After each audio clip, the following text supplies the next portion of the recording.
E aqui eu vou mostrar para vocês como é que era mais ou menos mais ou menos não, como é que eram os templos, as igrejas no primeiro milênio, sempre baseadas naquela carta aos Hebreus que sai de um outro texto do Êxodos, que é quando Deus pede a Moisés para fazer as duas tendas. Também não vou falar sobre isso agora, porque seria outra live. Mas, enfim, essa é a Basílica Santa Maria Madalena, em Vézelé, que eu tive a graça de conhecer, de estar lá. Realmente é um lugar assim contemplativo, né? Você entra para contemplar só, não só para a liturgia, mas se não tiver acontecendo uma liturgia, você já está na liturgia, né? Mesmo fora da liturgia, é impressionante. Então, vamos entrar, vamos conhecer quem não conhece, né? Uma coisa importante é que as igrejas tinham a nártex. O que é nártex, né? O que é isso? Era esse espaço aqui, antes de entrar, porque aqui era assim, o lugar da penitência, o lugar onde ficavam os catecúmenos, porque eles não podiam entrar enquanto eles não fossem batizados. E as pessoas aqui, geralmente, o tema aqui era João Batista, né? O batismo. Essa aqui onde eu estou com a setinha, havia um João Batista, que La Révolution Française quebrou.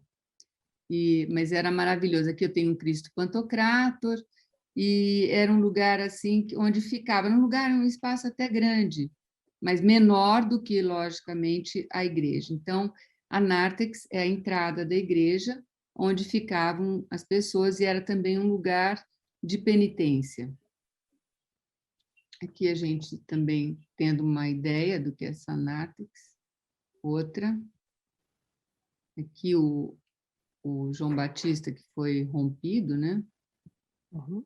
E aqui uma foto muito ruim do meu celular, que faz muitos anos que eu estive lá, são duas tendas, né? É onde a primeira tenda, onde fica a Assembleia, e depois o santuário, que a gente adentra na hora do Pai Nosso, espiritualmente, né? Quando o céu desce à terra na liturgia. Isso o Padre Rodrigo pode falar bem bonito para você, né? Vamos lá.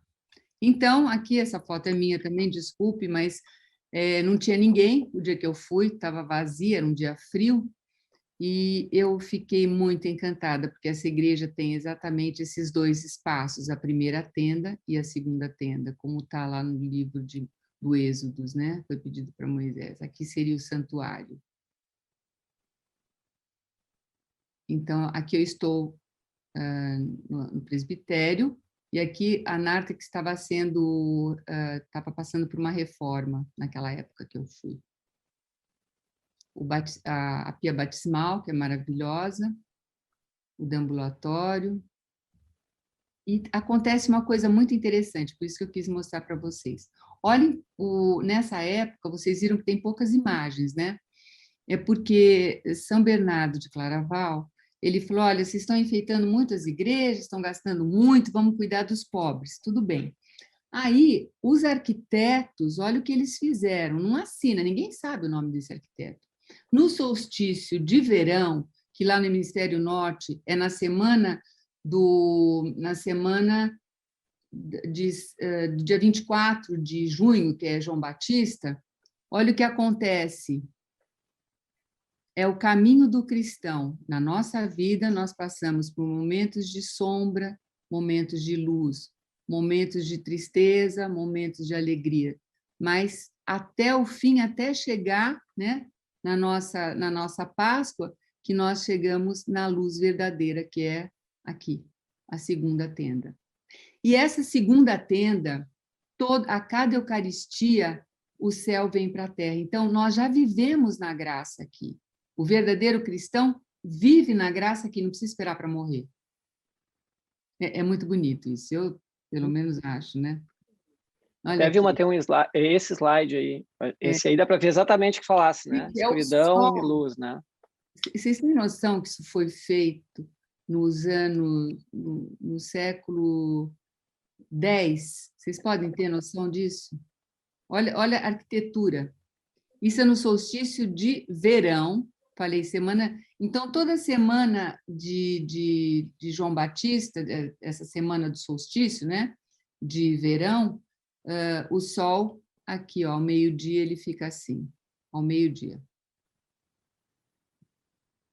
No solstício de inverno, que é na semana depois do Natal, né? Lá pelo dia 28 de dezembro, olha o que acontece, o Sol vai vindo aqui. E o que acontece? O que tem aqui? Olha assim. Aqui nós temos cenas do Antigo Testamento, porque eles entendiam, e é assim que é mesmo, que só à luz de Cristo nós entendemos o Antigo Testamento. Só à luz de Cristo nós entendemos o Antigo Testamento. São João Crisóstomo nos diz que o que a gente tem que ler primeiro na Bíblia é o Novo Testamento. Depois você pode ler o Antigo Testamento, para você poder entender. E pode ver que a nossa liturgia é uma coisa tão bonita, tão rica, que, tirando o tempo pascal, geralmente, que nós lemos Atos dos Apóstolos, né? Mas tirando esse tempo, nós lemos sempre uma leitura do Antigo Testamento, um salmo, depois uma leitura do Novo Testamento, porque uma coisa tem a ver com a outra. As escrituras, do Gênesis ao Apocalipse, se fala de Cristo, né? Então, aqui também, olha, estou mostrando para vocês. Dizem que no solstício de inverno, ela fica mais clara do que no solstício de verão. Olha só que coisa impressionante. Quando Jesus nasce, né? O nascimento de Jesus. Então, agora nós vamos para uma outra igreja, na Sicília. Essa igreja chama-se Monreale, é a Basílica de Monreale, em Monreale, na Sicília. Essa é outra, em Cefalu, que é parecida também. Cefalu é uma cidade de mar, tá? Na Sicília também. Gente, é muito bonito, porque foram construídas na mesma época, só que essa igreja, ela é toda com mosaicos, toda. E tem a mesma ideia também. A igreja, o Cristo é a cabeça e nós somos o corpo, né? Então, o fiel entra, quando ele adentra uma igreja aqui, ele sabe que a caminhada dele é essa direção, o santuário. Quem o aguarda aqui é o Cristo, é o Pantocrátor, com os braços abertos. A figura do Pantocrátor, ela é o Cristo, é o Criador, é o Deus Criador e o Cristo Redentor, unidos pelo Espírito Santo. Tá? Então, a figura do Pantocrátor não é só o Cristo. Temos, então, o Criador, Deus que nos criou, e o Filho que nos redimiu. Então, essa igreja é uma coisa maravilhosa. Então, vejam aqui.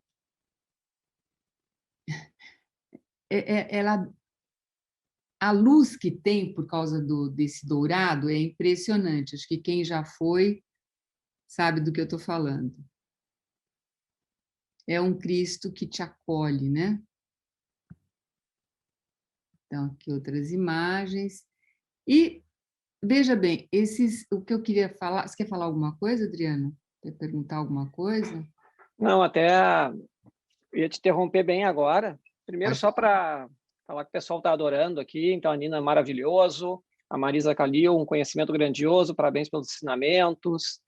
A Hélida fala que ligação sensacional do Antigo Testamento com o Novo.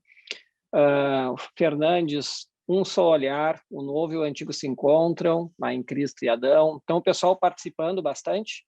A Hélida diz que é professora de arte católica, apostólica romana, e fica imensamente feliz de estar prestigiando a live com esse assunto. Tem o pessoal do Mosteiro e Virgínia, boa noite, professora. Tem várias pessoas te chamando de professora, que eu vi que já te conhecem também, que devem interagir contigo, né? A Gisele Calado, de Brasília. Isso do YouTube fora, toda a turma do Instagram também, maravilha de palestra, quanto informação sobre nossa religião, a perseverança dos primeiros católicos. Viu, mas da gente seguir, eu só queria fazer uma pergunta. A Gisele Calado, ela perguntou, só voltando para as catacumbas, para a gente poder virar, né? O quanto tinha de impacto naquela arte a questão da perseguição cristã? Então, sabe que eu fui 3 vezes visitar catacumbas já. E eu fiz um artigo relativo a isso, porque quando eu estava fazendo pesquisa, eu percebi que aquela história que eu pensava que era verdadeira, que os cristãos se escondiam, viviam nas catacumbas, não é real. Eles podem esporadicamente ter se escondido lá, por exemplo, 1, 2, 3 dias, mas quem já entrou em catacumba sabe que é um labirinto aquilo. Inclusive, já naquela época, eles tinham uma pessoa que ficava lá, porque se você fosse visitar o túmulo, né, a cova, vamos dizer assim, da pessoa da sua família, sozinho, você podia se perder. Então, tinha um acompanhante. Agora, então, eu fiz um trabalho de pesquisa, tem na minha página do Oflax, não, mas está na minha academia.edu. Se você quiser, depois eu mando para você, pode mandar para ela ler. São livros, procurei pesquisadores sérios, italianos, que estão lá pesquisando sobre isso, me conta toda essa história. Então, não, e outra coisa, falam que muitas vezes a gente ouve falar que as catacumbas elas eram, por exemplo, escondidas dos romanos. Não, os romanos eles tinham horror à doença, horror. Eles falaram, bom, nós cremamos os nossos mortos, eles queimavam, né? Nós cremamos. Se vocês quiserem internar, tudo bem, fora dos muros. Então, eles sabiam da existência das catacumbas. É outra coisa também que eu fui pesquisando e fui descobrindo, resolvi escrever, aliás, é o capítulo de um livro, mas ele está disponível na minha página lá, se alguém quiser, é bem completo esse artigo. Mas tem muita coisa para falar desse catacumba. Legal. E, Vilma, agora voltando ali para onde tu tinhas parado, né? Porque a gente está fazendo uma viagem, a Vilma costuma dizer isso, que as aulas dela são uma viagem, a gente já viajou bastante, já fomos em vários locais do mundo aí passando, né? E nós vamos passar agora por um momento da história para depois a gente conseguir chegar ainda no nosso momento contemporâneo. Tu me falasse uma vez ali que a gente tinha que ver esse cenário, né? Onde tinha que ter significado, né? A arte tinha um significado, tem a questão da teologia, pelo exemplo das imagens. Nós tínhamos uma missa em latim, que de repente, dependendo do local, as pessoas não entendiam, as pessoas ficavam lendo o terço. Tem aquela expressão também, eu vou para ouvir a missa, porque tem algumas igrejas, para pegar Toledo, por exemplo, tem alguns locais que, na verdade, tu nem consegue ver o altar. Só que nessas igrejas a história estava contada nas paredes, e é isso que eu queria te dar a introdução para tu nos mostrar aí. Tem um estudioso chamado Gilles que ele fala que a igreja, edifício, deve ser o autorretrato da igreja, com I maiúsculo, né? Então, o edifício igreja tem que ser o autorretrato da igreja. E ele explica isso pelo seguinte: as paredes das igrejas não foram feitas para a gente se proteger dos ventos, das chuvas, não. Era para estar lá, assim, gravado o que é a comunidade.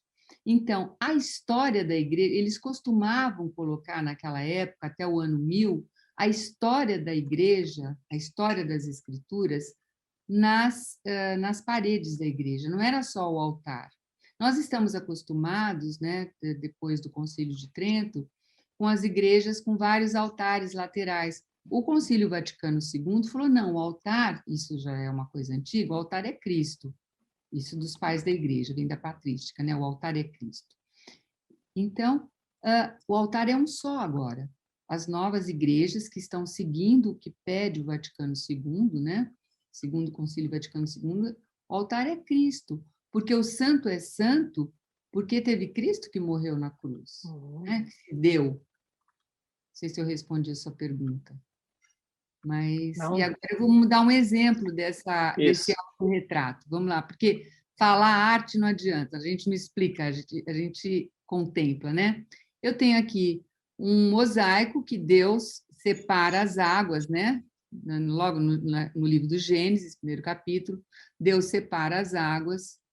Depois, aqui é todo o ciclo das águas, mas eu vou mostrar um por um. Depois que Deus separa as águas, nós temos o dilúvio, tem várias cenas do dilúvio. Aqui, olha, aqui construindo a arca, dá para ver, né? Porque é muito bonito, que é bem explicativo, não preciso falar, vocês já vão saber tudo. Aqui é quando a pombinha traz, né? O pássaro traz que quer dizer, tem uma planta, quer dizer, O raminho, né? Um raminho, e da água ainda, Pedro, quando afunda, vocês se lembram dessa passagem? Cristo tira Pedro da água, né? Então, uma coisa conversa com a outra. Então, não eram desconectadas, eu falo que a história em quadrinhos nasceu ali. Ali nasceu a história em quadrinhos, porque você não precisava explicar isso para o cristão. Ele já via, estava lá a escritura, né? Ele não sabia ler, mas olha aqui, dá para ver aqui, ó. Deus cria a água, aqui, ó. Aqui embaixo tem todo o ciclo da água, né? E aqui embaixo do Novo Testamento. Deu para ver? Vamos Sim. lá para o Novo Testamento, vamos lá. Eu falei que Pedro ali era tirado das águas e agora Cristo lava os pés de Pedro. Tivemos uma cena que... Olha, vamos ver mais uma coisinha. Mais outro ciclo da criação também. Deus criou o mundo, Deus se sentiu só, Deus olha para seu filho, cria o homem à sua imagem e semelhança, né? Pai, vocês podem ver que, reparem que no Gênesis, às vezes a primeira pessoa do plural, do singular, às vezes a primeira pessoa do plural. Deus já é trino desde o Gênesis, né? Então, Deus criou Adão e pede para Adão dar nome a todos os animais e tomar conta de tudo que ele tinha criado. Essa era a missão do homem. Mas Adão está só. O que Deus faz? Deus, quando Adão dorme, tira uma costela de Adão, faz a mulher com suas mãos, assim como ele moldou Adão, ele faz a Eva da costela do Adão. Isso tem um significado muito grande no casamento, na vida do homem e da mulher casados. Isso é muito importante. E depois que Deus faz a Eva, ele pega a Eva pelo pulso, olha, esse pelo pulso é importante, e apresenta a Adão. Eles eram felizes, olhando, Deus passeava, conversava com eles, aquele Deus generoso que deu aquele paraíso todo para eles, pediu para eles não fazerem uma coisa. E eles vão lá e desobedecem, né? E pela serpente, influenciada pelo anjo do mal, né, o Lúcifer, consegue convencer Eva e Eva convence Adão. Fico só imaginando, né, um padre na época lá, um frei, etc., né? Quando ele tinha que dar aula de catequese, era só caminhar pela igreja e ir passando, né? Tá. É uma delícia. Mas sabe que eu conto a história para as minhas netas mostrando isso? Elas entendem? Sim, claro. Sim, exatamente assim. Como Deus pegou Eva pela mão e apresentou para Adão, que depois Adão, na resposta para Deus, é muito mal criado. Se vocês quiserem, leiam o capítulo 3 do Gênesis, que é muito interessante, como Adão fica mal criado. Primeiro ele ficou feliz que Deus deu a Eva para ele, ficou muito feliz. Essa é osso dos meus ossos, carne da minha carne. Depois falou, Adão, por que você comeu daquele fruto que eu tinha proibido? Aquela lá que você me deu, que o Senhor me deu, como esposa, ela que mandou. Ainda Adão é mal criado com Deus, vejam só. Eu gosto de falar isso. Aqui, olha o pulso. Deus apresenta Eva a Adão, e aqui, quando Cristo ressuscita, ele olha o detalhe do pulso. Eu acho isso fantástico, gente. Esse é o ícone da ressurreição, né, dos bizantinos, vocês sabem. Olha aqui. Com a cruz, ele rompe os portões onde eles estavam presos, onde eles eram escravos, e aqui, com a cruz, ele rompe. E aqui ele, vejam. E aqui uma outra igrejinha que tem, igrejinha não, maravilhosa, que tem lá na região de Nápoles, é uma igreja de São Miguel, que também já, da arte românica, que tem a mesma ideia, olha, conta a história, vejam, é toda a história da salvação, não sei se vocês conseguem identificar, a Santa Ceia, Judas, a traição, Pedro aqui que está cortando a orelha do...